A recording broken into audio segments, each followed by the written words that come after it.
We've seen many nations move towards small-bore, high-velocity revolvers in the lead-up to the Great War, but not everyone agreed, and sometimes big and slow still won the race.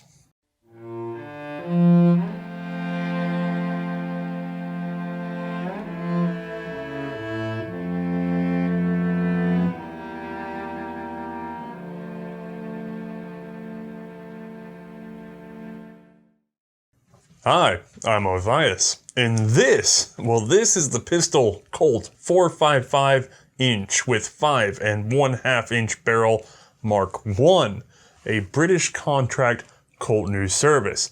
Let's go get a look at the light box. Weighing in at 2 1/2 pounds and with an overall length of 10.8 inches, this is a hefty wheel gun. The swing-out cylinder will simultaneously eject or individually load 6 4.55 Mark II cartridges. First and foremost, ladies and gentlemen, this episode builds on several previous, and for the sake of time, I'm going to have to keep the early history fairly light. For now, we'll assume that you know Colt's patent firearms manufacturing company and their famed single-action revolvers. Most notably, well, this guy. We want to make sure you recognize the Colt 1873, nicknamed the Peacemaker. These were single-action 6-shot gate loaders adopted and beloved by the US Army. Now, the 73 was a robust, reliable centerfire revolver, and those features alone would make it popular, but a lot of the enthusiasm was also for the cartridge introduced with this gun. That's going to be the 45 long Colt, a black powder centerfire metallic cased with a bullet that was fat, slow, and hit like a hammer. It was an instant success and has remained in production, albeit now in smokeless loadings, to this day. So yeah, the 1873 went over well with military and civilian alike. It was a huge seller, but as fans of the show know that by the time that this gun's releasing, there's other more advanced revolvers starting to appear in Europe. Double action revolvers, fast shooting, and reliable. So Colt would have to eventually respond. In 1877, they had released their first production double-action design, and this would over time be expanded to include 3 cartridges, the 32, 38, and 41, resulting in the nicknames Rainmaker, Lightning, and Thunderer. There would also be a larger framed, larger bore 1878 model known as the Frontier or the Omnipotent.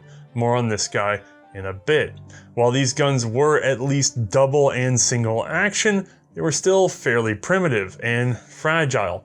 With the 1873 still very popular in the US military, contracts were not initially forthcoming for these designs, but they were an important first step. By the way, they did come from the brain of one William Mason, who would continue to make improvements until his departure from Colt in 1882.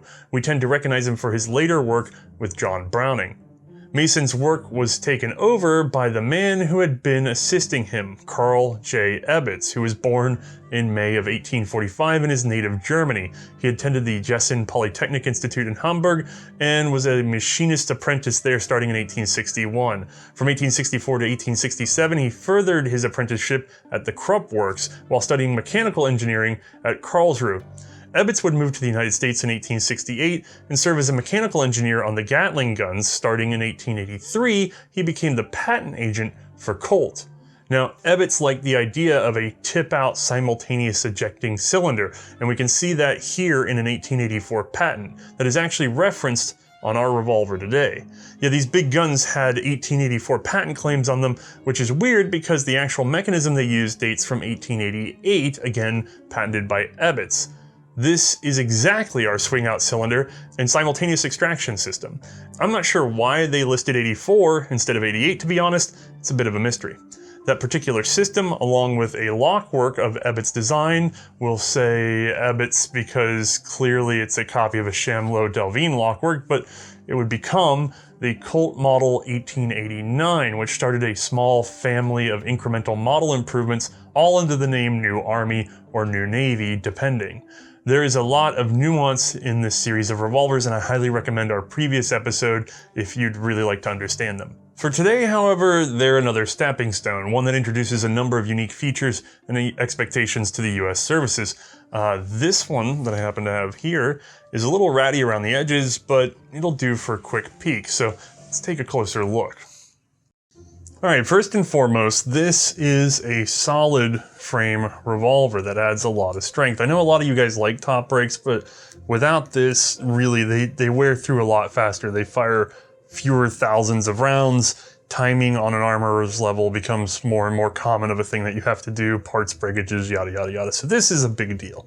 Now, we still have the rapidity of a top brake revolver because we have this handy latch right here. So I pop that open, she slides out, and we have our simultaneous eject. Now, other than that, this gun does introduce some new things to the US Army, which is single, which they already had, and double action, making this what you'd call a triple action gun.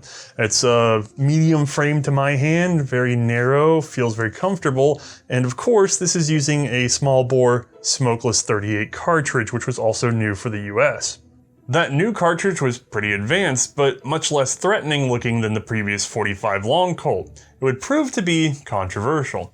So as you can tell, the new Colt was a big departure from the 73. Small, light, lighter cartridge. This gun is almost European in its sensibilities. It was basically civilized. I'm not sure how Americans ever honestly tolerated it. Colt did attempt a scaled up version capable of chambering a .40 caliber or larger cartridge. It was meant to compete in the US trials centered on the cavalry, who were still distrustful of the 38 more so than others, but this particular variant never got out of prototyping. The US was committed to a modern small bore smokeless revolver apparently, sadly one with a glaring Achilles heel. Basically the cylinder rotates to the left, but the crane closes to the right. This means that every pull of the trigger slowly works against the timing of the gun, leading to inaccurate fire and eventually shaved bullets. That would ultimately doom the new Army and led down a road of improvements from Colt. The biggest fix was realized shortly after the first new armies were adopted, and it was ready for market in 1893, but institutional momentum had taken over that whole process. Commercially, however, they did have a solution.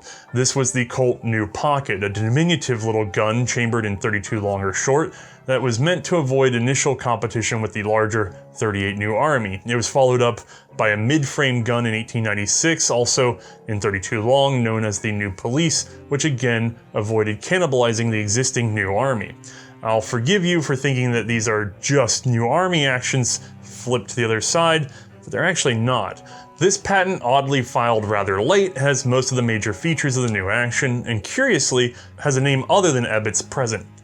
James Johnson Purd was born in New York City in 1849, though he'd moved quickly to Hartford, Connecticut, where he attended public school before joining Colt. There he learned the machinist trade before going to the Providence Tool Company in 1873 and Remington in 1876, where he remained until sometime around 1881 when he'd rejoined Colt, rising to assistant superintendent in 1888. Purd is our most likely originator for the new action, the stronger action, the simpler action, one that is clearly a minor evolution of the Galon de Guerre. Take a look. The big differences are the hammer rebound has been built into the combination hand and trigger spring, and the cylinder stop is on a separate arm. Man, everything goes back to Galland or Warnant when it comes to revolvers. But let's get back to the year 1898 when we have two guns that we need to be concerned with. The New Army and the New Police. The former has more complex internal action and suffers from a deterioration on accuracy over time thanks to the hand pressing against the crane. The latter has a cleaner, stronger action, but only chambers up to a .32 caliber to avoid competing with the former.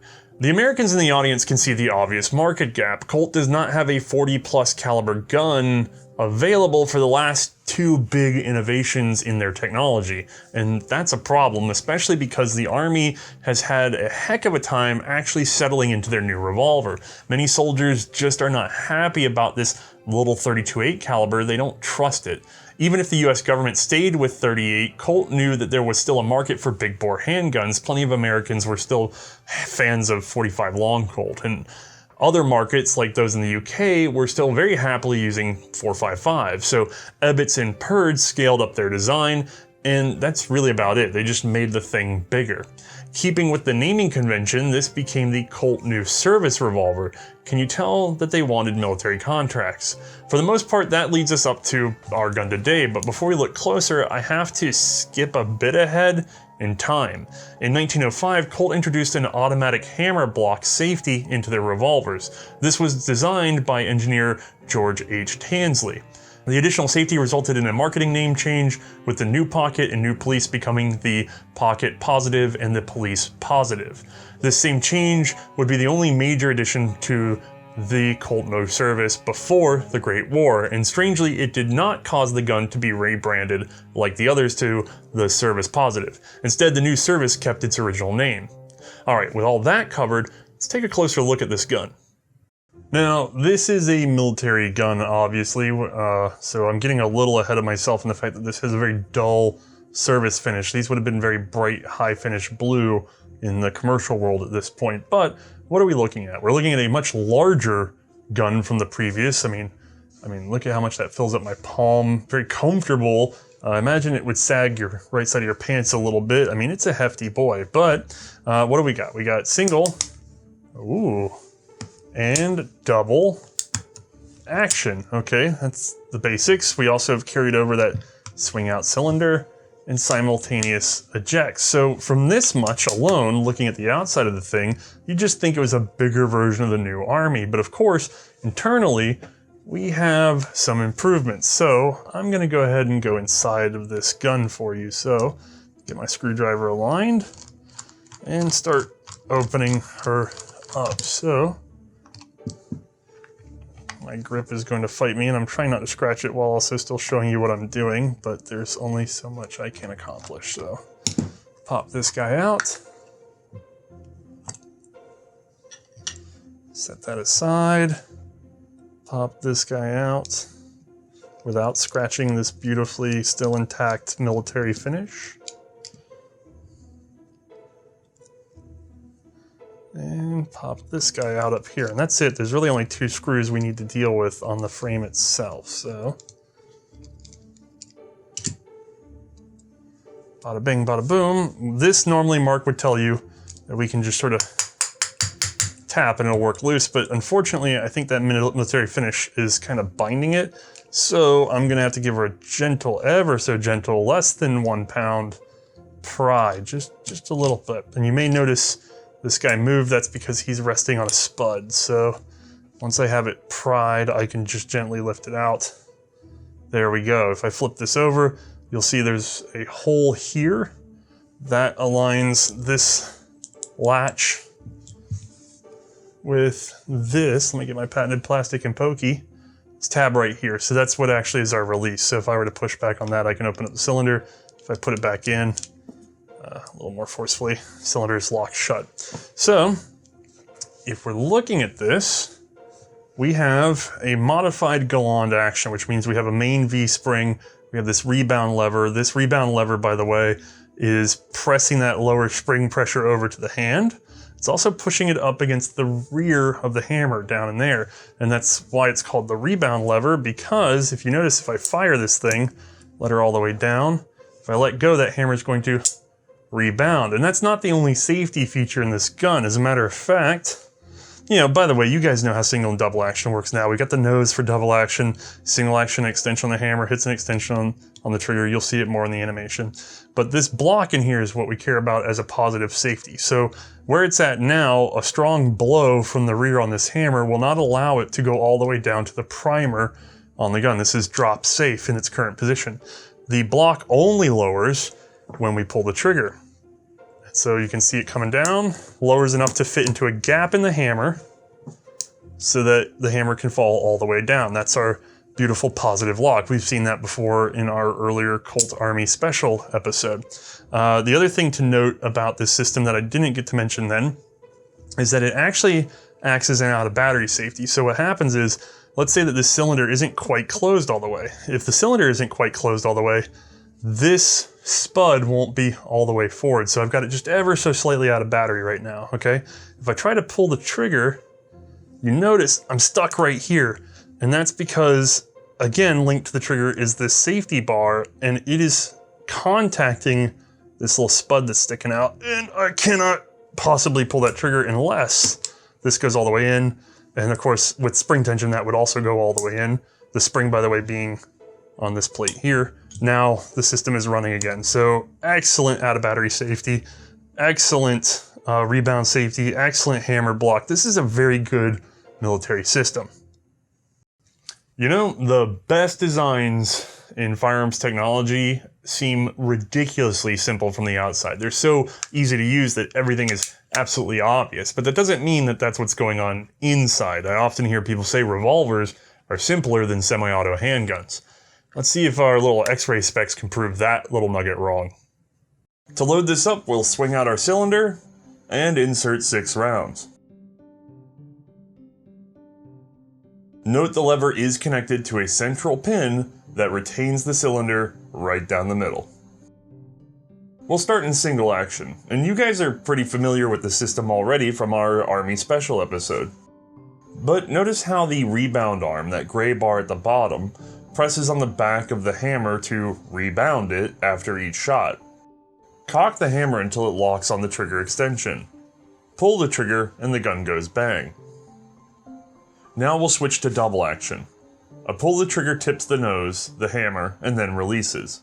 Now a lot of things are going on behind that hammer, so let's take a look right through it. Here we can see the white linkage that ties in the orange hammer block. In its resting state with the trigger forward, it prevents the hammer from dropping all the way, and keeps the gun drop safe. When the trigger is pulled, this retracts and fits into a notch in the hammer when it does. This allows it to intentionally fall. It also serves as an out-of-battery safety. If the cylinder latches back, the block cannot fall, and therefore the trigger cannot be pulled through.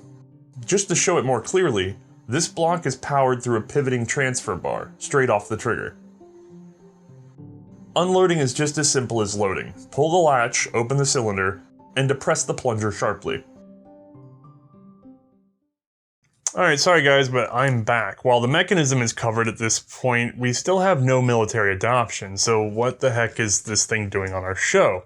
Well, right about the time that this gun hit the market, the US would find itself fed up with the new Army in '38.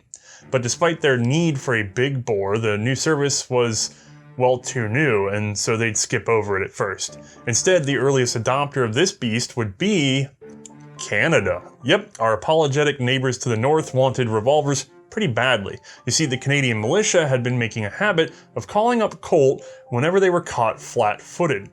Back in the Crimean War, the British found themselves distracted, so Canada was responsible for its own defense, summed up in the Militia Act of 1855. Their first pistol purchases were the then very current Colt Model 1851s, which they held just a little bit too long. Cap and ball was a bit outdated by the time of the Indigenous Peoples Northwest Rebellion of 1885. And so Canada would rush to the Colt double-action model of 1878, which was a great improvement, but as we already covered, was a bit of an evolutionary dead end. The 78 would remain standard until the start of the Boer War, when Britain would pressure Canada into sending militia volunteer battalions. This mobilization again created a need for an updated sidearm. The Department of Militia and Defense again called on Colt and found a brand new revolver waiting, purchasing 943 of them over the course of the war, all with 5.5-inch barrels for $15.50 a pop. Ammunition is a bit tricky as my sources vary somewhat. It appears that the very first batch was in .45 long Colt, likely because that's what was available immediately. These soon gave way, however, to guns chambered in .455, specifically the Mark II cordite powder cartridge, short-cased, but again, a big, slow, and heavy-hitting cartridge, one that we obviously see staying through World War I and into World War II. The original ammo samples were provided to Colt by the Ellie brothers in London. This, combined with avoiding using a competitor's name, resulted in the .455 Ellie marking on the Colt barrels. Now, if you're wondering why they bought under 1,000 revolvers, there are a few reasons. One, the first contingent already sailed with the Colt 78s, and two, many Canadian-raised units served under the British directly using their equipment, and three, not everybody gets issued a handgun. Alright, the Colt News Service has its first military role, and opinions are mixed. Some officers loved the revolver and found it to be a much improved cavalry pistol, which is true enough, but on the veldt, a handgun really wasn't all that useful, and many of them had been returned to inventory since they were effectively dead weight in a long-range battle. Still, Canada would hold on to the Colts for some time, and in general, the Colt had worked its way into the Greater United Kingdom's armed forces. British officers of the era were responsible for their own sidearms, and the standard was the Webley top brake.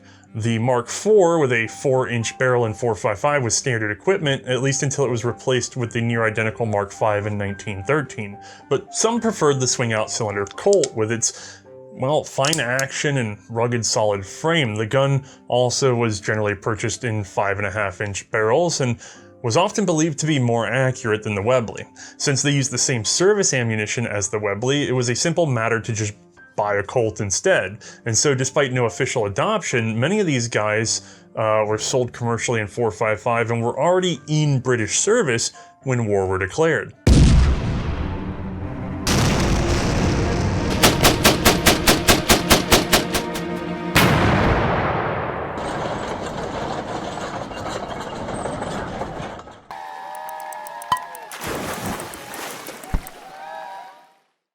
I think it will be fairly obvious that plenty of these were purchased, and we'll get there in a moment. First, I have to apologize. In trying to script this episode, I found it difficult to tell the story in chronological order because you basically have to watch 2 hours before we shot a single handgun, and so this would make it for a 3 or 4 hour episode overall. I split it up between the British Empire and the US service. The 4.55s saw combat first, but most of the minor design evolutions come from the US trials. So if you're wondering how these little changes happened, we'll get to them in the next episode, along with one major evolution I'm sure you're very excited for. Regardless, we're here now at the start of the war, and British officers clearly have these in tow. So let's get this one over to Mae for a demonstration.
I don't think I'm giving away too much to say that we're going to shoot a few more of these variants, and I've already shot them by the time I'm filming this.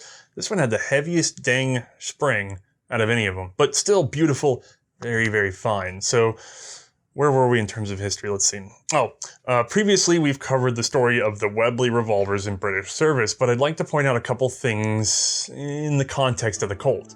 The Webley Mark V had been standard at the time of the Great War, and the manufacturer had struggled to increase production. On top of that, the British made further changes to the gun during the war, resulting in the Mark VI, which released in the middle of 1915. Taking a look at this gun with its longer barrel and improved grip, I'm gonna bet that the Colt's handling was having an influence on Webley.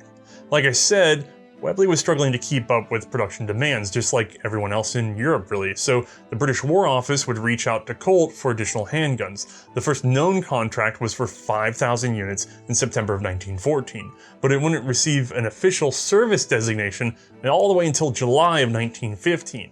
Now known as the Pistol Colt 4.55-inch with 5.5-inch barrel Mark I.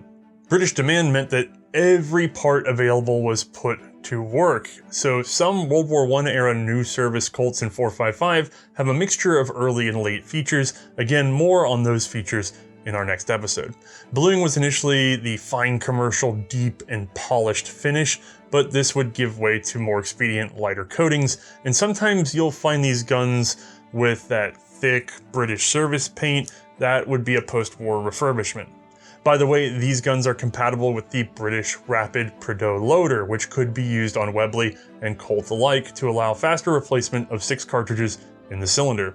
Known contracts total up to 43,000 or so, total 455 Colt new services for England, but the edges aren't crisp and it looks like some data has gone missing. We do know Colt estimated production capacity to 100,000 in the initial bid, so the likely answer is somewhere in between. The last known contract was signed November of 1916, which fits with other data we have for the Smith & Wesson and Spanish 455 contracts. During the same period, Webley production had finally caught up, and so the substitute standard guns were no longer being purchased. Following the war, most of these guns were surplused right away, and plenty were sold over to American commercial markets, where importers rechambered them for 45 long Colt because that was much more commonly available in America.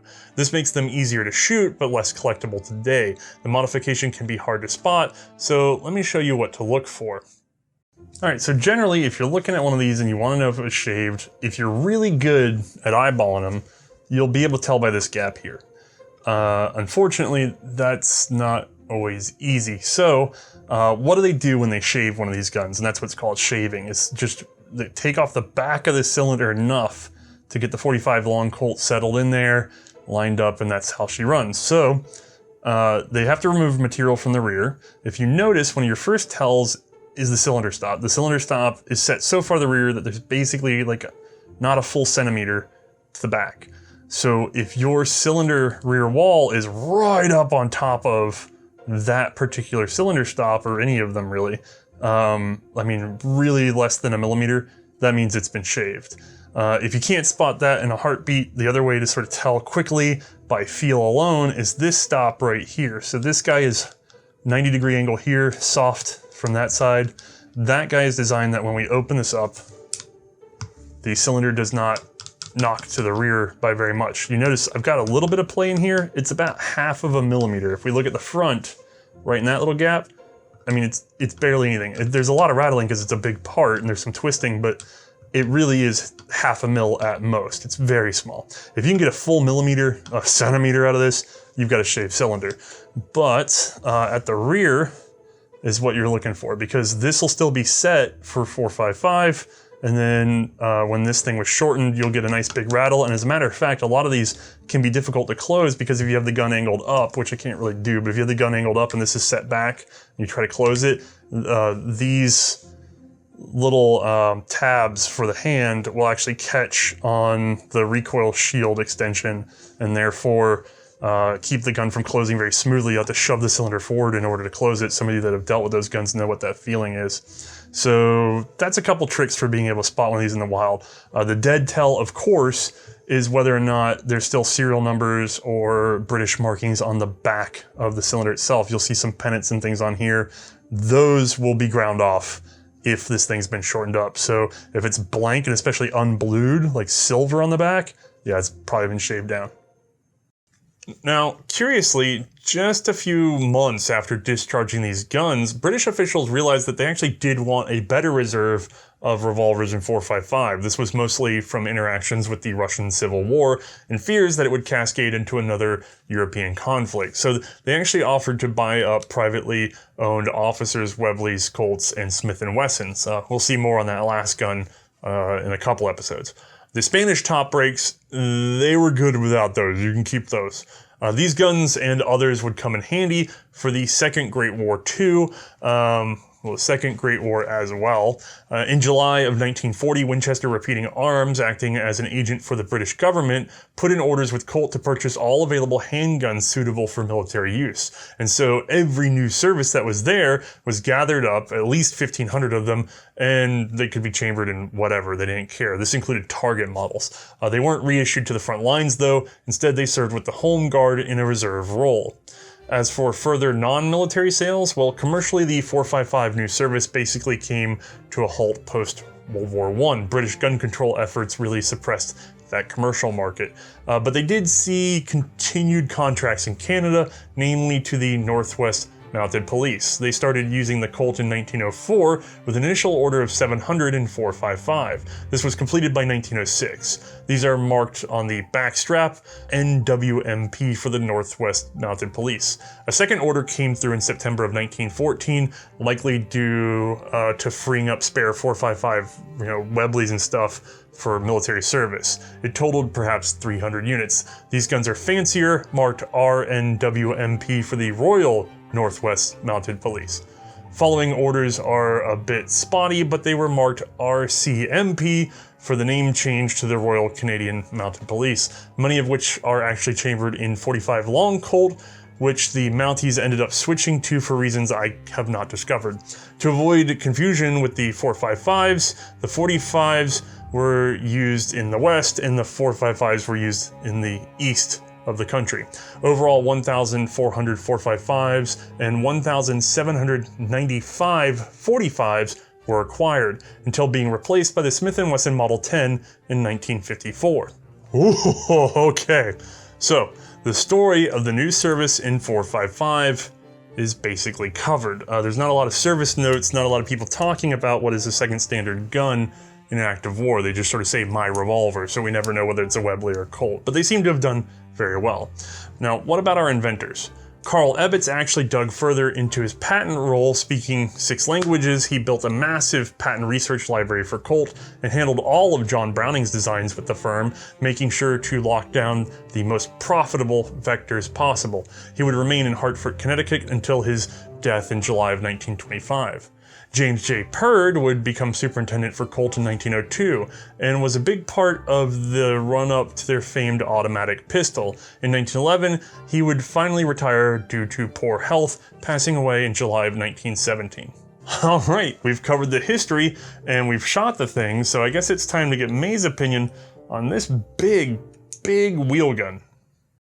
All right, once more, we've made room for Mae, and in this 10 by 10 room that we managed to film out of, we've got just enough space for what is probably half the length of the room in revolver form. I exaggerate, but I'm gonna tell you, these guys feel much bigger than they look. I mean, it's not as big as the Gasser, but it's just steel all the way through. Oh, absolutely, yeah. It is surprising on how heavy and how big these guys are when you get them in your hands. They don't look so bad in yours, though. You do kind of make it look a little normal. But anyway, these are big bore revolvers, and we're starting with the Colt, but obviously, as you guys are probably aware, we're going to continue on into this in other chamberings, and then we're going to talk about the Smith & Wesson soon. So Mae shot all those. And so she's got a little bit of experience that we're not revealing on camera yet. And as part of that, we want to make sure we clarify something about this particular gun before we go any further, which is that out of all the Colts we've fired from this frame, this has the heaviest hammer. That was surprising. So I would argue that it's probably almost, if not on par with the Gasser in terms of how heavy that hammer is. Although, that being said, this one was easier to manipulate just because intrinsically it's more natural. Like, it's a more natural shape. It's easier for you to hook with your thumb than the Gasser hammer. Yeah, you know what? As a matter of fact, why don't we just kick over to ergonomics? So just keep in mind when you look at the old footage, this thing is heavier than the standard. We'll have others in the next coming episodes so you can really see what it's like. But I think that's done a job of revealing sort of where this gun is more efficient than others or smoother than others. So let me get this in your hands, and why don't you just tell people what it was like shooting that particular revolver? When I first handed this gun, I really am looking at it thinking, no, it's not going to be that bad. It's not going to be that big or that heavy, because I'm seeing Othais' big hands coming at me with it. And then, no, yeah, it's got a lot of weight to it. It's got a lot of length to it. And I'm thinking it's going to feel uncomfortable. Yeah, no, surprisingly not. I will say you feel that weight, but you feel it, I don't know, it kind of rests right here on the top of your knuckle a good bit. And I would say this grip is honestly a big plus for these guns. It really helps you with that weight management. It positions your hand just far enough forward that you feel like you're not not a lot of it's tipping forward on you. And the flare down here at the bottom of the grip, it's well positioned so that it's right there where almost the bottom of my hand fits. And I don't know about anyone else that's shooting these, but that is a well-positioned flare, and it's just the right length, I would say, as well. And the swoop fits so naturally into the palm of your hand. It's really comfortable. So I thoroughly enjoyed that. Yeah, I'm going to say a well-designed grip will do two things for you. One, help control with recoil and balance and things like that. But two, and a lot of people don't think about this, it makes a very natural pointer.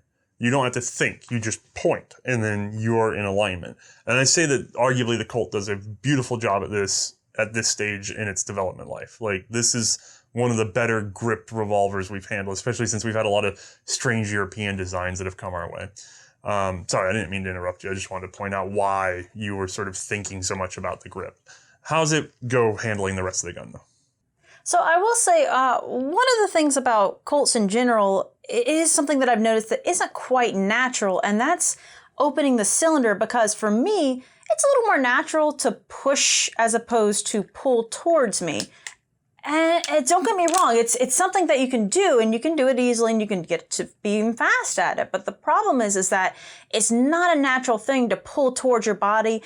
I kind of feel like I need to get myself a little bit out of position in order to actually manipulate it. So that's my one, I guess, gripe about Colts in general, is that that's never been a natural sensation for me. Right, so to unload and reload the gun, you would say that you'd have to unsettle your shooting grip, get the ammo in there, resettle into your shooting grip. Right, exactly. Basically, I have to shift my grip up just a little bit in order to actually be able to wrap my thumb around this little shelf right here with part of that lever. So it is just a little bit, it's just not very natural, like I said. But I will say I do appreciate plunger style ejects. Like this thing is very easy to be able to pop rounds in and pop them out pretty quickly. That I absolutely loved. Single action versus double action on this one, like we said, the hammer is heavy, but all very smooth. We didn't mention that it is actually incredibly smooth. The weight, it's not as noticeable when it becomes that smooth of an action that you can proceed with it. Yeah, we were saying before the show that this felt about as heavy as the Nagant Revolver, and yet the Nagant Revolver had a hump in it, like a noticeable trough in it.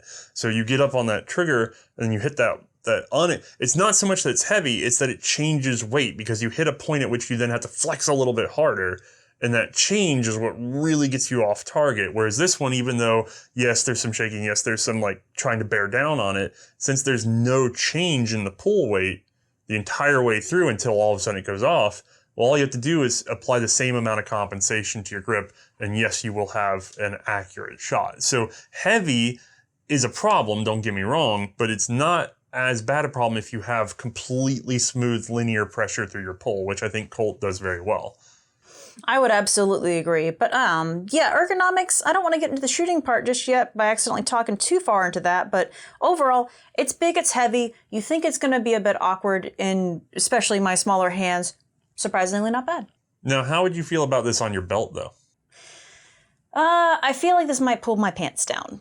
That might be my one concern, is that I feel like I'd need to have a stronger belt. And they typically don't make belts that strong. You should just get like one suspender just for your big iron side. Yeah, like that will go off really well. Why do you have a single suspender on one side, Mae? Well, it's a fashion I feel like statement. if they saw that hanging off your waist, they'd know why you had one suspender on.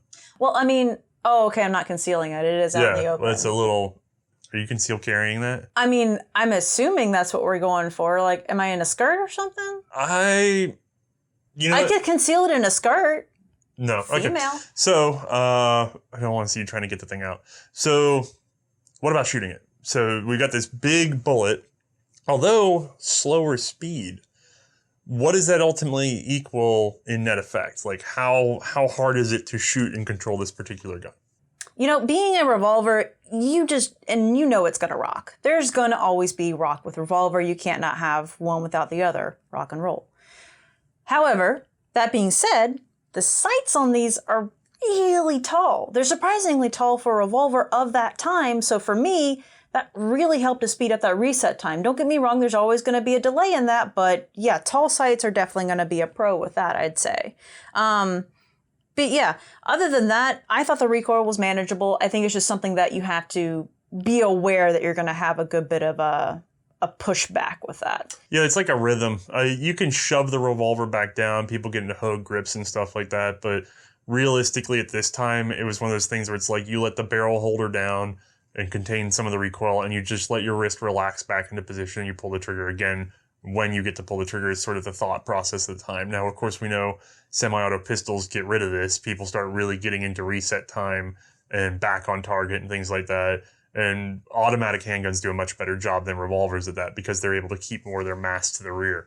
But as this goes, how do you feel compared to other revolvers? Because we've dealt with other big bore revolvers out of Europe and things like that. Yeah, I mean, that's true. We really have. To be honest, though, I will say it's not as bad as you think. I mean, it really isn't. Don't get me wrong. There's a good bit of rock with it, but I feel like the weight with this one and that grip, that really helped to mitigate some of that. So I'm going to say this was probably not one of the worst ones I've handled thus far. Yeah, and to be fair, we're kind of unfairly trying to compare to a lot of different guns. I mean, if you think about what's in the war at that point that we've already covered, it's all over the place. And then the most natural thing is to compare this to a Smith & Wesson. But realistically, the people who were buying these at this point in the story will want to compare it to a Webley. That's right. They're British, so they're going to be either given like a Webley Mark 4 or 5 or a Webley Mark 6. So the Webley Mark 6 is probably the most comparable to this one because it's borrowed elements of it. So look what I have here. We have full grip with the knuckle. We have the longer barrel. So these two are getting pretty comparable in terms of their abilities ballistically and grip-wise. But the big differences are the top brake and the swing-out cylinder, and then also just the actions themselves. So between these two, what are your feelings here? So let's isolate for a moment. Just in terms of lock work, try that out, single and double. Okay. And again, people, unloaded. So yeah, single, smooth but heavy, or double, sorry, and then single. God, that's so light. That's amazing. It truly is. By the way, don't go around dry firing for no reason, but don't. On rare occasion.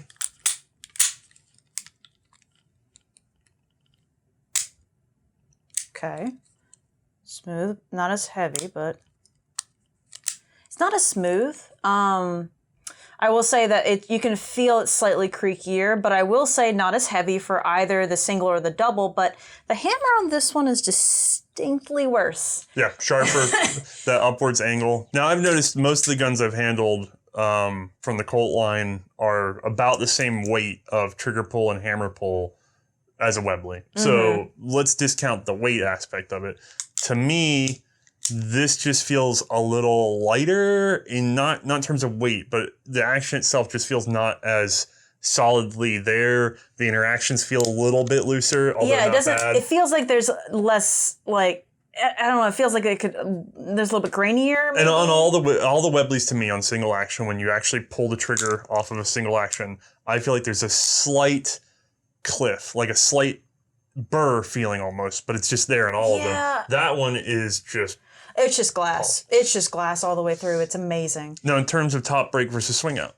Now, I will say top brake inherently, the action itself for opening that, way more intrinsically natural for me as a person because I'm pushing it away from my body as opposed to having to pull it too. I can keep my same grip.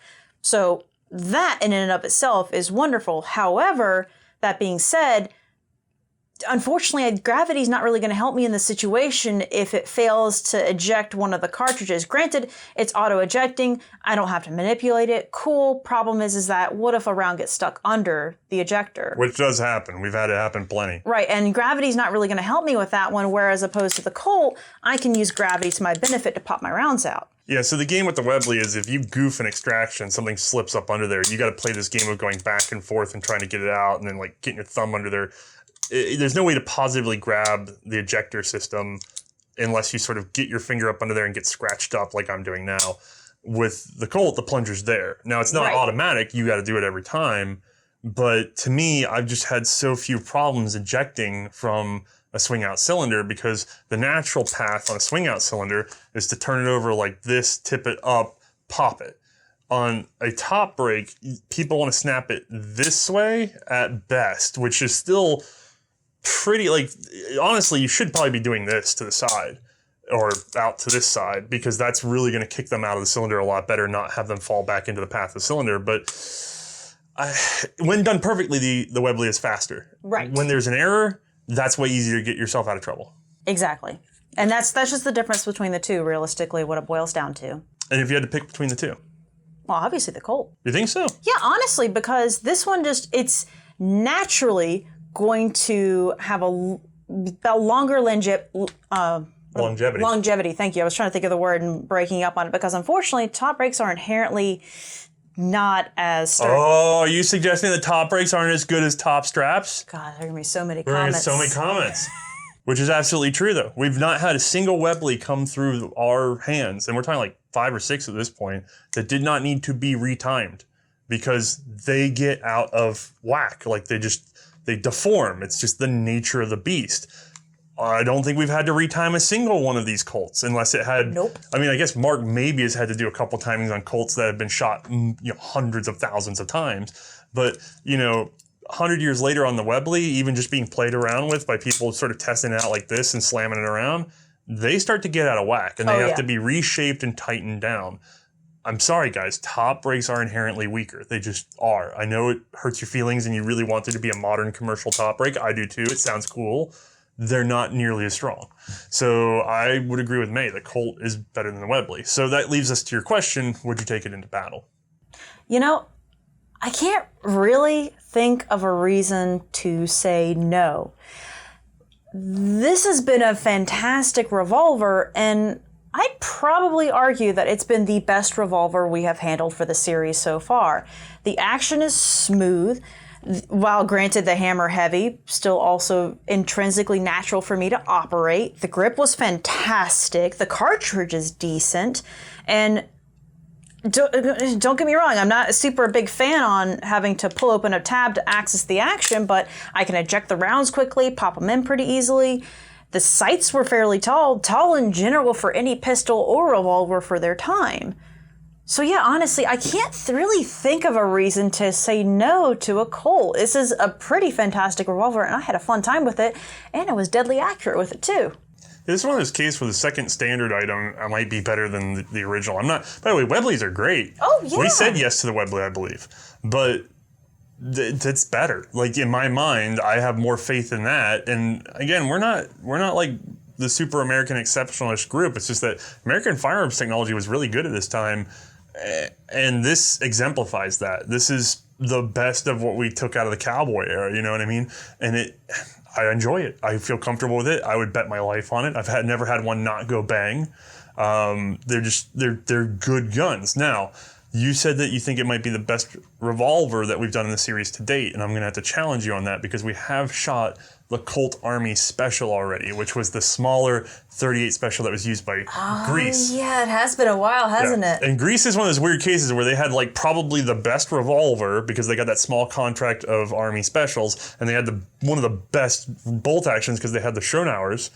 They couldn't afford either. Like, it's just an insane decision, because numerically they never had enough of either of those things, but they were pretty sweet when they had them. If you're the one guy that managed to get like a Mannlicher Schönauer carbine and a Colt, Army Special revolver, good on you, man. Sucks for everybody else in your army that were carrying around Gras. But this is up there. They were carrying Gras. Yeah. But in terms of revolvers, I'd say top 5 for the war easily. I would definitely say top 5. Yeah, I probably shouldn't say top yet so far, because I feel like soon we're going to have some more showing up, potentially. I mean, it's a toss-up, what's going to come along. Now, that being said, would you necessarily choose that over a good automatic handgun? Not even a great one, just a good one. I think it depends. Cartridge for that time was a big seller, I would say. So, unfortunately, a lot of those automatic handguns came in 32. 32 is kind of a big bump down for some of them. And then also, on top of that, they would just carry more rounds sometimes, which was beneficial. Well, you'd have something like the Savage that would carry 10 rounds of 32. That's pretty cool. I still might prefer 6 rounds of 4.55, but what if we get into a game where you're talking about like a Steyr Hahn or an FN 1903 and 9mm Browning?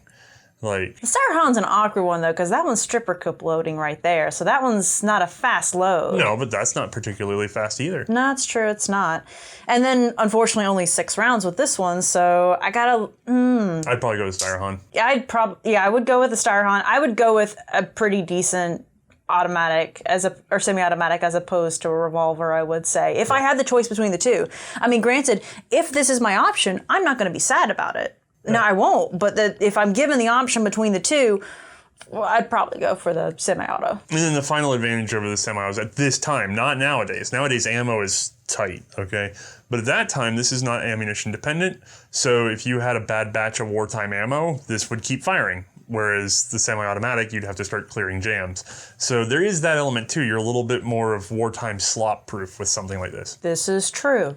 Okay, so we've talked about Britain's adoption of the 4.55, Colt's new service. Next time we're going to talk more about the new service and how it served with the United States. So if you'd like to know anything more about this sort of meta of the show, we're going to have updates after the credits. But otherwise, have a good one. Bye, guys.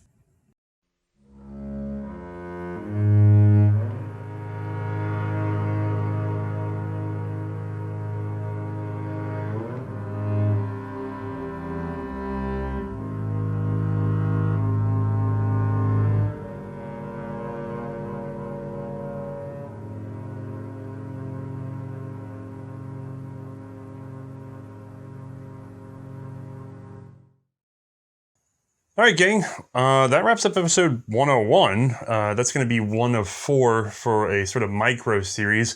It was easier to develop these all together since the research kind of overlapped and it let me tell the story the best way possible. So those of you who like wheel guns, you're going to be very happy.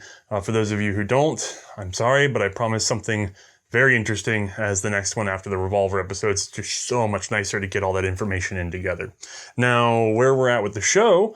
Well, currently, we are in a t-shirt campaign, and by the time you're watching this, we may have triple funded, so you may have seen another Crozier video, but as a little time capsule, we're doing our first limited run t-shirts. So these are the 2019 summer shirts that'll be available 2019 summer campaign, and then never again, so that's great. And then on top of that, we've been releasing little mini videos with Crozier this time where Mae and I have actually tried to reenact some movie scenes. So hopefully you guys are enjoying that. We're really trying to find a way to say thank you in a meaningful way instead of just the platitudes. We're actually putting in a little bit of elbow grease and humor so that you guys know that we appreciate what you're doing for the show. So we've only made it this far thanks to all of you, and we're only going to make it beyond thanks to all of you. So as always, if you're watching, thank you. If you're supporting on Patreon, double thank you. If you're contacting me with resources or loaner guns or things like that, thank you, thank you, thank you. We appreciate it all very much. All right, have a good one.